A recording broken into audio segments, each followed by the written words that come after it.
Hello ladies and mental giant and welcome to another replay cast. Today we're looking at the game in the E-100, the tier 10 German super heavy playing on Lake Wheel. Obviously a tier 10 game, pretty light one at that, and AP E-100 obviously does the best in a game in games like these. Not a lot of tier 10s, not a lot of hard targets to pen. They do have some IS-4s, are not usually the most handy targets for a tank like this.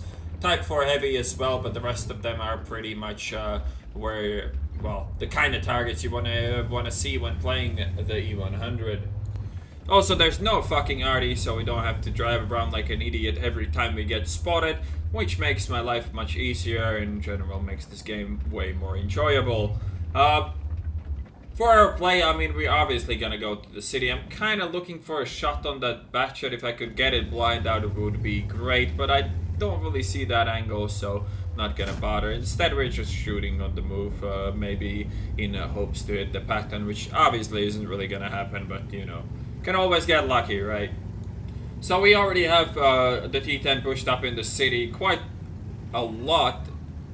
With him is the pattern who hasn't pushed up that much, but still is quite a bit in front of me. And the Eastern E5, not really the greatest lineup. There's not like all that much tanks there, and here I'm just trying to blind shoot for one of the T49s. Unlikely that he's there, but they do have 3 of them, so one of them might be there. I mean, not like I really lose a lot by chilling here and shooting that. Also, you usually don't really want to push the city on Lake Wheel very early because you have no real idea what you're going to be facing, and generally you want to start engaging your enemies, not where our team is right now. You want to start engaging them in this kind of angle from where I am to where the T10 is and try to side scrape that stuff off, but our team does not really prefer that, so we are kind of stuck doing what we're doing. But maybe I can get this T49, and I do. The E-100's gun is kind of weird. Well, it's lacking in a accuracy. The aiming time on this gun is actually not too bad, mostly because the tank is slow as shit, and that just generally makes your gun handling quite a bit better than it would be otherwise. And now we have met the enemy team. The E75 seems to be permatracked, so we're gonna try to shoot the enemies. And Type 4 heavy, well, not the easiest tank to pen, is not that hard to pen either when angling as poorly as he was there. The Type 4 is here, the T10 is here, the IS-4 is here, so not really the greatest targets for me. The T10 is easy pen, but the other two are a bit harder. The IS-4's angling is really bad there, though, so I can get even a penetrating shot with AP there. We do roll 595 though with the 750 average, so kind of cry every time, but from other hand we at least bend that, so can't really be too upset about that either. And now, I mean, this does not look that great. The enemies are flanking. Nobody really wants to fight me for obvious reasons. E-100 is a really nasty tank to be dealing with in these kind of city fights, so I can see why the enemy team is kind of trying to do their best to avoid fighting me, and so is the IS-4, but we're not gonna let him get away with that. We're gonna actually go and change our angle and be a pain in the ass somewhere else, well, which is gonna be in this IS-4's face. He does get tracked, and we will get an easy side shot here again, which works out right well for us. And now, you know, the IS-4 is still in a decent position to hurt me or my team, but at the moment we have the upper hand on him. He also has lost a lot of health and messes up another shot, so this is working very well for me. And now, I mean, obviously I could pen the IS-4, but if I have to pick between an IS-4 or an easy pen on a bat shot, I'm always gonna go for a bat shot. Now the IS-4 does something really stupid as well that even more justifies my play even more.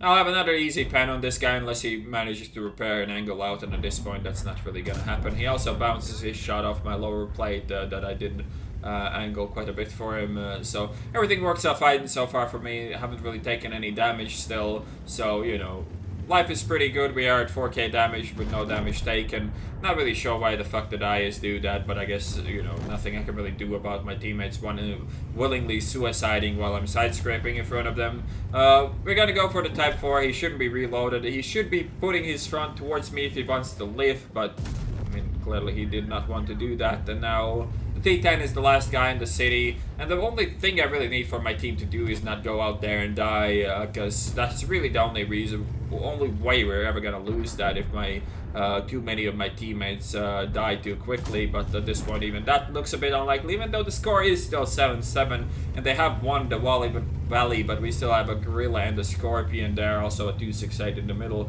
so we're not actually doing that poorly still. So next up is the campers, and we know that they have still 2 T49s left, so probably if I get spotted, that's gonna be the T49s doing it, and that's exactly what happens. And while this is not really the E-100's comfort zone to do, well, to try to nail shots at this range, it's still not too bad. As I said, the aiming time is not too terrible on this tank. Shooting tanks like, IS-7s frontally at this kind of range would be pretty bad, but shooting the side of an OHO, it's not the hardest thing you can do. But yeah, we just generally keep rolling forward. It's actually first damaging shot I took in this game was from that OHO, and now this is a pretty tricky shot. He is over a ridge, but because of the bad shell velocity on the E-100, we were able to lob the shot over the ridge there and get a direct hit in his face, so that works out perfectly for me. And we still have no idea where the second T-49 is, but there he gets spotted. And how do you play this game? Auto aim on the move. What else can you do in Wolf Tanks? That is clearly how you are supposed to play this game. So that's exactly how I do it, and that guy rips and pepperonis as well. So far, E-100 has been cooperating with me very well. We have pretty much not missed any shots, and this shot is dodgy as shit. We do unlock the shot, and yeah, that was not lucky at all. Not at all, honest. But yeah, we do pick up that guy as well, and now only 4 people left in the enemy team. Should be able to get at least one more shot in here before the game ends.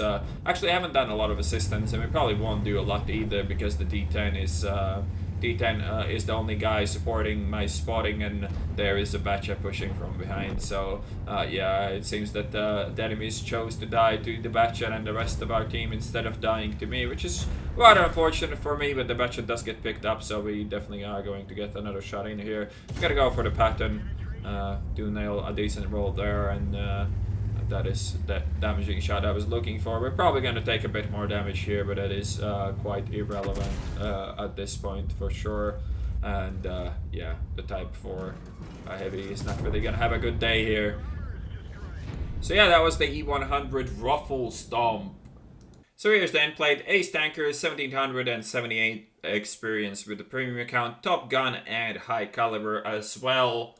So in the end, we did 8,538 damage, got 223 assisted, and blocked only 880 by armor, even though, the tracking shots don't count here. We got also a 1,185 base experience and actually made a 75 credit profit in that one. So pretty good showcase of what kind of potential the E-100 has when you can actually pen everything you're shooting at, and when you get a bit lucky, undoubtedly. But then again, in Wolf Tanks, you gotta be lucky in order to pull out games like this. Anyways, hope you guys enjoyed this replay cast, and I'll see you on the next one.